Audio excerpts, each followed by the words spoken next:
Hello बच्चों, तो आज हम कक्षा 11 के भौतिक विज्ञान विषय के अध्याय समतल में गति अर्थात मोशन इन अ प्लेन के पार्ट 6 वीडियो को शुरू कर रहे हैं। और आज इस वीडियो में हम समझने वाले हैं कि किसी सदिश के लिए हम किस तरीके से एक्स वाई जेड तीनों अक्षों के अनुदिश घटकों को लिखते हैं। जैसे पिछली वाली वीडियो में मैंने आपको बताया था कि किस तरीके से हम एक्स वाई अक्ष के अनुदिश घटकों को, किसी सदिश के लिए घटकों को यानी कंपोनेंट्स को लिखते हैं।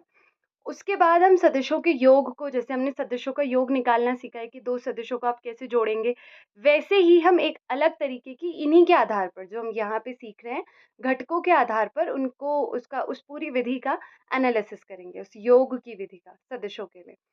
तो स्टार्ट करते हैं। सबसे पहले हम किसी सदिश के लिए एक्स वाई जेड अक्ष के अनुदिश घटकों को पढ़ेंगे, क्योंकि इसको त्रिविमीय सदिश इसलिए कह रहे हैं क्योंकि इसमें हम तीन विमाओं में सदिश को देखेंगे, यानी उसके घटकों को देखेंगे। तीन विमाएं क्योंकि यहाँ पे एक्स वाई जेड है। अब ये जो डायग्राम है इसको भी हम समझ लेते हैं। ये बहुत ज़्यादा कॉम्प्लिकेटेड लग रहा है, लेकिन ऐसा कुछ नहीं है। यहाँ पे हमारे पास ये जो डायरेक्शन है ये एक्स एक्सिस को बता रही है। जैसे मैथ्स में आपने समतल वाला जब चैप्टर करेंगे या कर लिया होगा, तो वहाँ पर भी ये सब होता है। तो ये अगर हमारे पास एक्स डायरेक्शन है, ये वाई डायरेक्शन है और ये जेड डायरेक्शन है, और कोई सदिश हमारे पास इस तरीके से है, ये जैसे यहाँ पे ए है, तो इसका अगर यहाँ से अल्फा एंगल बन रहा है, इस सदिश का वाई के साथ बीटा एंगल बन रहा है, और इस सदिश का ये जेड के साथ अगर ये गामा एंगल बन रहा है, तो तब हम इसके लिए लिखते हैं कि ए एक्स, मतलब यहाँ एक्स दिशा में ए एक्स कंपोनेंट, वाई दिशा में ए वाई और जेड दिशा में ए जेड। ए जेड क्यों बोल रहे हैं? क्योंकि वो जेड दिशा में है और ए का कंपोनेंट है, ए का घटक है। जैसे हमने वहाँ पे क्या किया था, पिछली वाली वीडियो में हमने ये सीखा था कि हमारे पास एक ये डायरेक्शन होगी, एक ये डायरेक्शन होगी, एक्स और वाई थी यहाँ पे, और कोई सदिश था। उस सदिश के लिए हमने इसे कहा था ये ए एक्स होगा, और इसे कहा था ये ए वाई होगा, ये ए एक्स था। तो वैसे ही यहाँ पर तीन दिशाएं हैं, तो यहाँ पे ए एक्स होगा, यहाँ पे ए वाई होगा, इधर ए जेड होगा। हो सकता है अगर आपने एक्स डायरेक्शन इधर ली होगी तो ए एक्स इधर होगा, जिस भी डायरेक्शन में आप एक्स वाई जेड को कंसिडर करेंगे। इसके बाद और क्या चीज़ इंपॉर्टेंट है यहाँ पे, बाकी ये जो घनाभ जैसा ड्रॉ कर रखा है डॉटेड लाइन से, ये हमने अपनी सुविधा के लिए ड्रॉ किया है। जैसे अभी हम देखेंगे कि ये जो लाइन्स है इनका हम यूज़ करेंगे, इनके लिए कुछ एंगल्स होते हैं इनके डायरेक्शन के लिए, वो निकालने के लिए करते हैं। बाकी ऐसा कुछ नहीं है। अब थोड़ा-सा ओवरव्यू मैं आपको दे देती हूँ। जैसे हमने पिछली वाली वीडियो में ये समझा था, कोई सदिश है और उसके हम एक्स और वाई डायरेक्शन में लिखते थे। उसके लिए अगर मैं उसको उसके क्षैतिज घटक और उसके टर्म्स में लिखूँ ऊर्ध्वाधर घटक के रूप में, तो आप ऐसे लिखते थे कि ये जो पूरा एक सदिश है ये उसके क्षैतिज घटक को बता रहा है, और ए वाई जे अगर यहाँ पे होगा तो ये इसके ऊर्ध्वाधर घटक को बता रहा है। तो इसी चीज़ का यूज़ करके अगर मैं आपसे पूछूँ इसका परिमाण क्या है, तो आपको अब याद होना चाहिए। मैंने आपको निकालना भी बताया था कि किस तरीके से जो वो ए एक्स कॉस थीटा था, जो ए एक्स पूरा का पूरा था, और फिर ए वाई साइन थीटा था, आपने उनको वर्ग किया था और जोड़ा था, लिख दिया था। तो वहाँ पे आपके पास जो इसका परिमाण मिलता है, मैग्नीट्यूड मिलता है, वो होता है A is equals to under root ये क्षैतिज घटक का स्क्वायर प्लस ए वाई, यानी जो ऊर्ध्वाधर घटक है उसका, ये जो कंपोनेंट है ए वाई उसका स्क्वायर, ये नंबर होगा। मैंने ये भी आपको बताया था। तो ये सारी चीज़ें हम यहाँ पर भी निकालेंगे। तो ये एक ओवरव्यू था। अब हम देखते हैं कि यहाँ पर हम कैसे उसको लिखेंगे। बहुत आसान है, इतना मुश्किल नहीं है, लेकिन हाँ, आपको पहले पीछे का याद होना चाहिए, जितना मैंने आपको पीछे बताया हुआ है। देखिए, सदिश ए के लिए भी एक्स वाई जेड अक्ष के अनुदिश ये ए एक्स को बता रहा है, ये ए वाई को बताएगा और ये ए जेड को बताएगा। अब यहाँ पर जब ये बता देता है, तो हम ये भी समझ गए कि इनके मध्य कोण अल्फा बीटा गामा है। याद रखिएगा, गामा ये वाला कोण है, जो ये जो सदिश है इसका ए जेड के साथ, जो बीटा है वो कोण है ए वाई का इस सदिश के साथ। मतलब वो जो सदिश है उस एक्सिस से इतना ज़्यादा टिल्टेड है, इतना ज़्यादा कोण बनाते हुए है। अब हम यहाँ पर ये 3 टर्म्स आएँगे, जैसे ये cos alpha, cos beta, cos gamma. अब जैसे मैंने कहा कि आपने शायद अगर मैथ्स में ये पढ़ लिया हो, मैथ्स में इस बार समतल में आपने अगर ये पढ़ा हो cos alpha, cos beta, cos gamma सदिश वाले चैप्टर में, कि किस तरीके से ये इनको कहते हैं दिक् कोसाइन, यानी कि डायरेक्शन कोसाइन्स कहते हैं, ये डायरेक्शन के लिए यूज़ होता है। तो यहाँ पे बस इतना समझ लीजिए ये डायरेक्शन के लिए यूज़ होता है, इतना ज़्यादा हम यहाँ पे यूज़ नहीं करेंगे, पर डायरेक्शन के लिए। जैसे हमने वहाँ पे क्षैतिज घटक के लिए A x is equals to A cos theta निकाला था, वो चीज़ हम यहाँ पे अप्लाई नहीं कर सकते, इसीलिए हम ये डायरेक्शन कोसाइन्स निकालते हैं।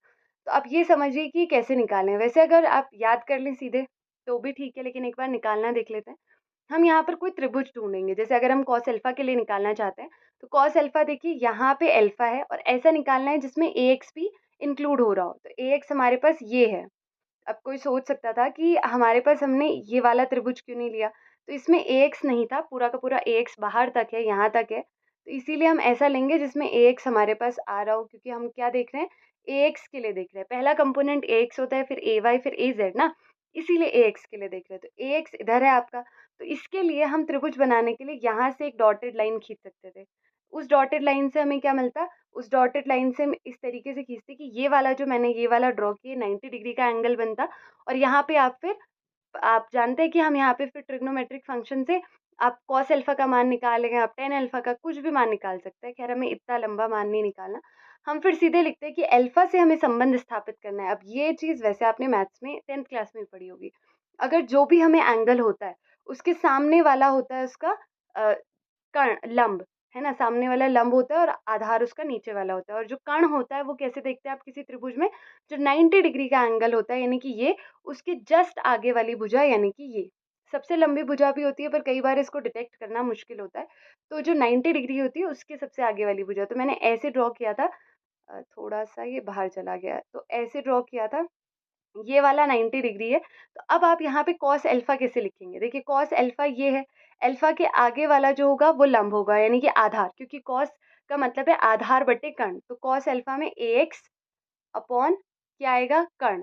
कर्ण क्या है? मैंने जैसा कहा 90 डिग्री के जो आगे वाला है वो है ए, तो ये आ जाएगा। और इसके बराबर में आप लिखेंगे कॉस अल्फ़ा, तो वो आपके पास, फिर जब आप इस ए को कॉस अल्फ़ा के साथ लेकर जाएँगे तो ये आ जाएगा, A cos alpha is equals to A x. इसी तरीके से हम इसको भी समझ सकते हैं कॉस बीटा को।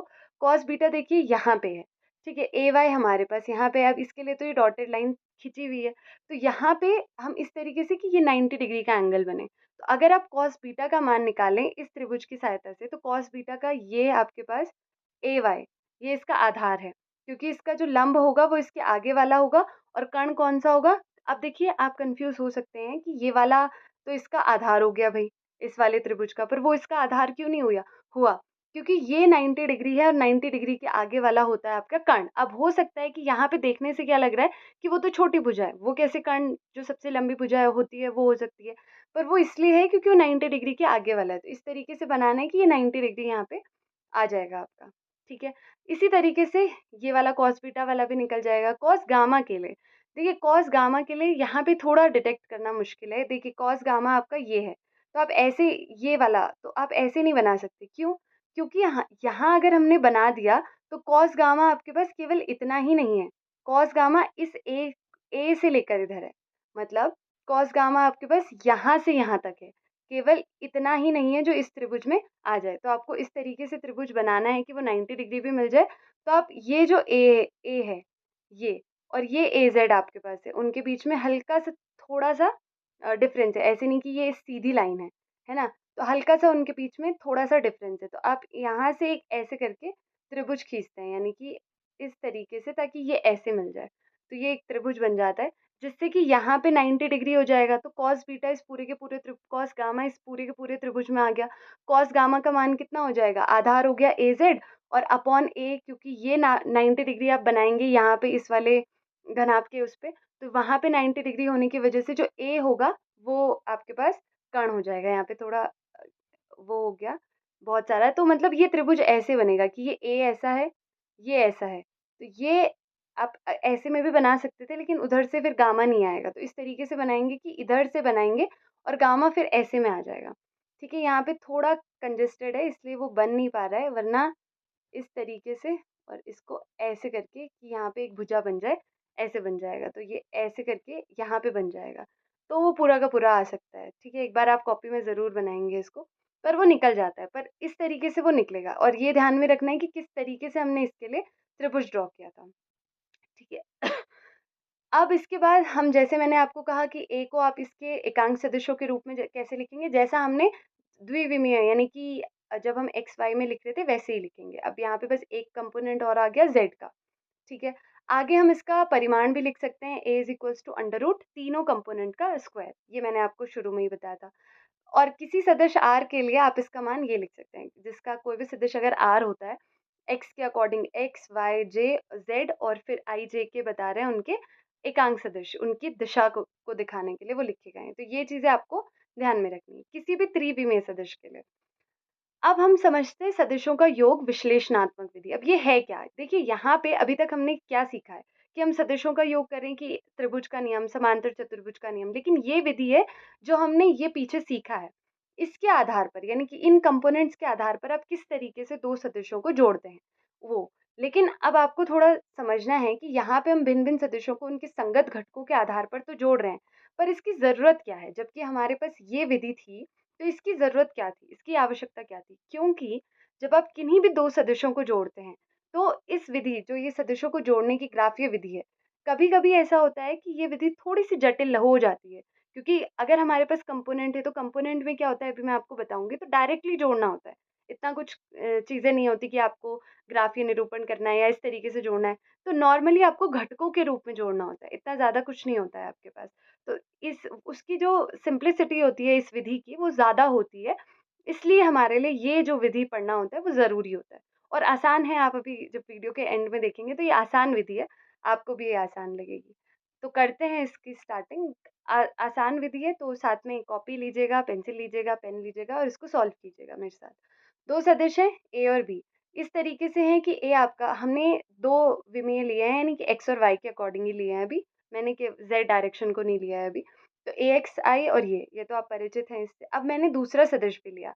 अगर मुझे निकालना हो इनका are resultant A plus B के रूप में तो क्या करेंगे? देखिए जब भी हम इस विधि से करेंगे कंपोनेंट विधि से तो हम इनको जोड़कर लिख देंगे, सीधे सीधे ऐसे लिख दिया। इसके बाद हम इनके जो आई वाले कंपोनेंट होंगे उनको साथ में जोड़ देंगे, जैसे ए एक्स आई। अब ये मैंने ब्रैकेट लगाया लेकिन ब्रैकेट तो खुल सकता है क्योंकि ये प्लस में है।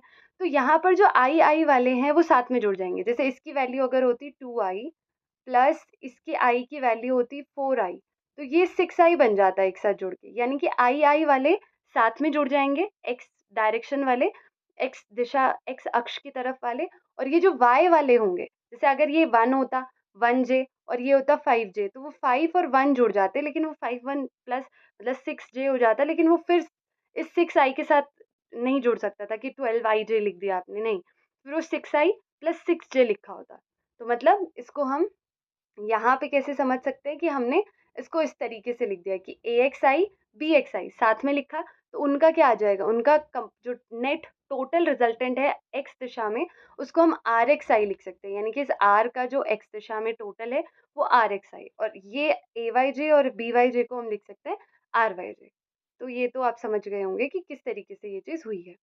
अब त्रिविमीय सदिशों के लिए सिखाती हूँ। जैसे अगर आपके पास एक्स वाई जेड होंगे तो कुछ नहीं करना, बस यहाँ पे भी और बी आपके पास है तो यहाँ पे भी सिंपल है कि आपने आई जे आई आई वालों को साथ में जोड़ना है, जे वालों को साथ में और के वालों को साथ में। और जोड़ते क्या है हम, उनके आगे जो लिखा होता है, जो मैग्नीट्यूड उनका लिखा होता है, मैग्नीट्यूड इन द सेंस कि जो उनके आगे नंबर लिखा होता है कोएफिशिएंट के रूप में, उसको हम जोड़ते हैं। तो जब हमने ये किया तो हमने इस तरीके से इसको प्लस इसको करेंगे तो यहाँ पे देखिए मैंने एक्स एक्स वालों को साथ में लिख दिया, वाई वाई जेड जेड, और इसको ही हम R X R Y R Z भी लिख सकते हैं, वो मर्जी है। खैर वो लास्ट में जब आप ये जो चीज़ है ये सिंपल सा आपको ये बता रहा है कि क्या चीज़ अप्लाई करनी है आपको, केवल ये तो अभी नंबर नहीं आए हैं यहाँ पे। वरना जैसे अगर यहाँ पे नंबर होंगे तो आपको ज़्यादा अच्छे से समझ आएगा। जैसे 2 होता है, ये 3 होता है तो आप 5 5 लिख देते, 6 होता तो 6j लिख देते। ठीक है, तो इस तरीके से है ये ध्यान रखना है आपको, और इसको फिर हम आगे इस तरीके से लिख सकते हैं। अब देखिए एक और चीज़ यहाँ पे समझने वाली है कि अगर आपके पास ए बी सी 3 सदिश है, इस तरीके से ए बी सी 3 सदिशों में अगर आपको इस तरीके की कोई जो क्रिया है वो करनी है, यानी कि कोई इस तरीके से ट्रांसफॉर्मेशन है, ये करना है। टी ट्रांसफॉर्मेशन को नहीं दिखा रहा है, टी ऐसे दिखा रहा है कि आपको ये चीज़ सॉल्व करनी है। तो आप कैसे लिखेंगे? आप यहाँ पे देखिए ए ए पहले मैं आपको करके दिखाती हूँ। जैसे ए प्लस बी माइनस सी लिखेंगे तो सबसे पहले आप ए और बी को जोड़ेंगे, है ना, ए प्लस बी यही बता रहा है। तो मैं एक एक करके बताऊंगी। ए प्लस बी और माइनस सी आप लिख देंगे। इसके बाद आप क्या करेंगे, ए वाले के आई वाला और आई वाला आप जोड़ देंगे, यानी उसको आप लिखेंगे ए एक्स प्लस बी एक्स। ठीक है, और उसमें से सी को घटाना है तो आप घटाएंगे भी इस पूरे, जैसे ये 2 होता ये 3 होता तो 2 3 5 हो जाता प्लस करके, और माइनस करना है सी को, तो सी के भी आई कंपोनेंट को ही माइनस करेंगे। जैसे अगर वो 1 होता तो 5 माइनस 1 4 हो जाता। तो यहाँ पे आप सी एक्स को ही माइनस करेंगे और बाहर लिख देंगे आई, यानी कि वो जो 4 आता, 2 + 3 5 और -1 4, वो आई हो जाता फिर। ठीक है, इसको हमने इस तरीके से लिखा है, जैसे मैं यहाँ पे ये लिखा हुआ था, तो ये इस तरीके से लिखा है कि ये ए एक्स प्लस बी एक्स और माइनस सी एक्स आ जाएगा, टी एक्स ऐसा आ जाएगा। इसी तरीके से टी वाई आ जाएगा, वाई वाले कंपोनेंट को जोड़ा और सी वाले को घटा दिया, और टी जेड भी आ जाएगा। अब इस वीडियो में तो इम्पोर्टेंट ये चीज़ है कि हमने जो कुछ भी सीखा है, ये जो चीज़ें हैं ये हमें नंबर्स में अप्लाई करनी है। मैंने आपको उसी दिन कहा था, जब मतलब उस वाली वीडियो में भी बताया था कि ये ए एक्स आई जो है, ये आपके पास सदिश है, लेकिन ए एक्स अकेला सदिश नहीं है। जो यहाँ पे ए एक्स को दिखा रहा है ये सदिश नहीं है, ये उसका एक अदिश वो है, इसलिए ये नंबर्स की फॉर्म में आपको जो मैं बता रही हूँ नंबर्स हैं। लेकिन जब टू आई एक साथ कह रहे हैं, ए एक्स आई एक साथ कह रहे हैं, तो वो एक सदिश है, क्योंकि उसमें एकांक सदिश आ जा रहा है इस वजह से। तो अब देख लेते हैं इस वीडियो में आज हमने क्या-क्या सीखा है। सबसे पहले हमने त्रिविमीय सदिश को किस तरीके से हम रिप्रेज़ेंट कर सकते हैं, किस तरीके से लिख सकते हैं, वो सीखा। तो ये सारी बातें तो मैंने आपको बता दी थी कि किस तरीके से ये अल्फ़ा, बीटा, गामा कोण बना रहे हैं, और ये सबसे इम्पोर्टेंट चीज़ है, और सबसे ज़्यादा इम्पोर्टेंट चीज़ है इसका ये त्रिभुज बनाना, जो इस डायरेक्शन में बनेगा। इस डायरेक्शन में वो तब बनता जब ये गामा थोड़ा इस डायरेक्शन में होता है, यानी कि उसके विपरीत डायरेक्शन में होता है, तब वो पाई माइनस गामा हो जाएगा। अगर मैं ऐसे ले रही हूँ, पाई माइनस गामा होगा ना, क्योंकि ये पूरा का पूरा पाई हो जाएगा। तो ख़ैर अभी उस पे ध्यान नहीं देना, हमें बस इतना ध्यान देना है कि जिस तरीके से हमने बनाया है, एक बार कॉपी में आप ड्रॉ करना और इसको ऐसे करके ऐसे ड्रॉ करना। थोड़ा-सा ये वाला पॉइंट यहाँ पे आ जाएगा जिससे, तो इस तरीके से आपको ड्रॉ करना था। फिर हमने सीखा कि किस तरीके से हम इसको रिप्रेज़ेंट कर सकते हैं इस वे में।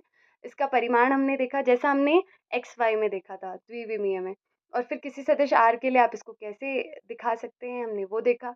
ये इम्पोर्टेंट थी, इसकी आवश्यकता क्या है, क्योंकि ये ज़्यादा सिंपलर होती है, आसान होता है इसे करना, और जब आप 1-2 क्वेश्चंस करेंगे तो ये सही में आसान लगेगा आपको। तो जैसे 2 सदिश थे, हमने इनके लिए देखा कि a प्लस बी, जो मैंने आपको नंबर्स वाले एग्जांपल दिए थे। तो यहाँ से हम इस पे कंफ्यूज नहीं होना कि R X I R Y कैसे हुआ।